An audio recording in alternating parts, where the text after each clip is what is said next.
ನಮಸ್ಕಾರ ವೀಕ್ಷಕರೇ Big Boss season 1ರಿಂದಲೂ ಕಿಚ್ಚ ಸುದೀಪ್ ಅವರೇ ನಡೆಸಿಕೊಂಡು ಬಂದಿದ್ದರು.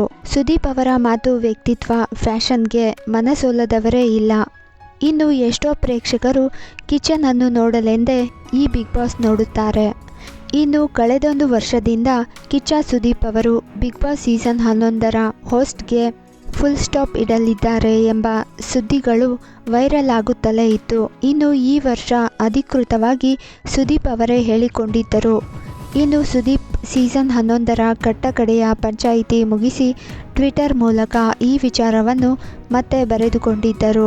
ಎಕ್ಸ್ನಲ್ಲಿ ಇಡೀ 11 ಸೀಸನ್ಗಳನ್ನು ಮಾಡಿದ್ದೇನೆ, ಅದರಿಂದ ನಿಮಗೆ ಎಂಟರ್ಟೈನ್ ಮಾಡಿದ್ದೇನೆ ಅನ್ನುವ ನಂಬಿಕೆ ನನ್ನದಾಗಿದೆ. ನೀವು ತೋರಿದ ಪ್ರೀತಿ ಮತ್ತು ಬೆಂಬಲಕ್ಕೆ ನನ್ನ ಧನ್ಯವಾದಗಳನ್ನು ತಿಳಿಸುತ್ತೇನೆ. ಹೋಸ್ಟ್ ಮಾಡಲು ಅವಕಾಶ ಕೊಟ್ಟ ಕಲರ್ಸ್ ಕನ್ನಡಕ್ಕೂ ಧನ್ಯವಾದಗಳು. ಹೀಗೆ ಕಿಚ್ಚ ಸುದೀಪ್ ಅವರು ಬರೆದುಕೊಂಡಿದ್ದರು. ಸೀಸನ್ 10 ಮುಗಿಯುತ್ತಿದ್ದಂತೆಯೇ ಕಿಚ್ಚ ಸುದೀಪ್ ಅವರು ಹೋಸ್ಟ್ ಮಾಡೋ ವಿಚಾರಕ್ಕೆ ಹೊಸ ಟ್ವಿಸ್ಟ್ ನೀಡಿದ್ದರು. ಆ ಒಂದು ರಾತ್ರಿನೇ ಒಂದು ಟ್ವೀಟ್ ಕೂಡ ಮಾಡಿದ್ದರು. ಬಿಗ್ ಬಾಸ್ ಸೀಸನ್ ಇನ್ಮುಂದೆ ಮಾಡೋದೇ ಇಲ್ಲ, ಮುಂದಿನ ಸೀಸನ್ ನಾನು ಇರೋದಿಲ್ಲ, ಈ ಅರ್ಥದಲ್ಲಿಯೇ ಒಂದು ಟ್ವೀಟ್ ಕೂಡ ಮಾಡಿದ್ದರು. ಆದರೆ ಕಲರ್ಸ್ ಕನ್ನಡ ಚಾನಲ್ ಇದನ್ನು ಒಪ್ಪಿಕೊಳ್ಳಲೇ ಇಲ್ಲ. ಸುದೀಪ್ ಮನೆಗೆ ಇಡೀ ಟೀಮ್ ಹೋಗಿತ್ತು. ಕನ್ವಿನ್ಸ್ ಮಾಡಿ ಮತ್ತೆ ಕರೆತಂದಿದ್ದರು. ಸುದೀಪ್ ಅವರನ್ನು ಕಲರ್ಸ್ ಟೀಮ್ ಒಪ್ಪಿಸುವಲ್ಲಿ ಸಕ್ಸಸ್ ಆಗಿತ್ತು. ಹಾಗಾಗಿಯೇ ಸುದೀಪ್ ಅವರು ಸೀಸನ್ 11 ನಡೆಸಿಕೊಟ್ಟರು. ಆ ಬಳಿಕ ಪ್ರೆಸ್ ಮೀಟ್ನಲ್ಲೂ ಒಂದೊಮ್ಮೆ ಕಿಚ್ಚ ತಾನು ಹೋಸ್ಟ್ ಮಾಡುವುದರ ಬಗ್ಗೆ ಮಾತನಾಡಿದ್ದರು. ಆದರೆ ಈ ಸೀಸನ್ ಮುಗಿಯುತ್ತಿದ್ದಂತೆ ಟ್ವೀಟ್ ಮಾಡಿ ಹೋಸ್ಟ್ ಮಾಡೋದಿಲ್ಲ ಅಂತ ಹೇಳಿದ್ದರು.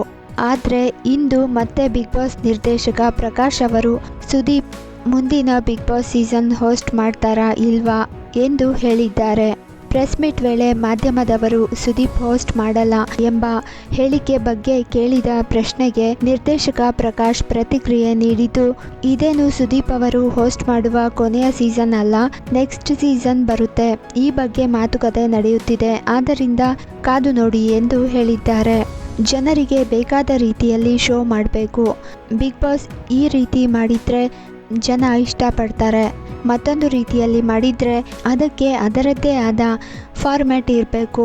ಆದ್ದರಿಂದ ಇದೇ ರೀತಿಯಲ್ಲಿ ಫಾರ್ಮ್ಯಾಟ್ ಇದ್ದರೆ ಸುದೀಪ್ ಅವರು ಇರ್ತಾರೆ ಎಂದು ಹೇಳಿದ್ದಾರೆ.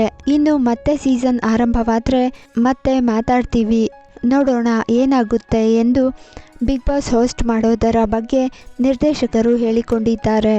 ಇನ್ನು ಬಿಗ್ ಬಾಸ್ ಕನ್ನಡ ಸೀಸನ್ 11 ಆರಂಭವಾದ 15 ದಿನಗಳ ನಂತರ ದೊಡ್ಡಮನೆಗೆ ವೈಲ್ಡ್ ಕಾರ್ಡ್ ಮೂಲಕ ಎಂಟ್ರಿ ಕೊಟ್ಟಿದ್ದ ಗಾಯಕ ಹನುಮಂತ ಇದೀಗ ಬಿಗ್ ಬಾಸ್ ಪಟ್ಟ ಗೆದ್ದಿದ್ದಾರೆ.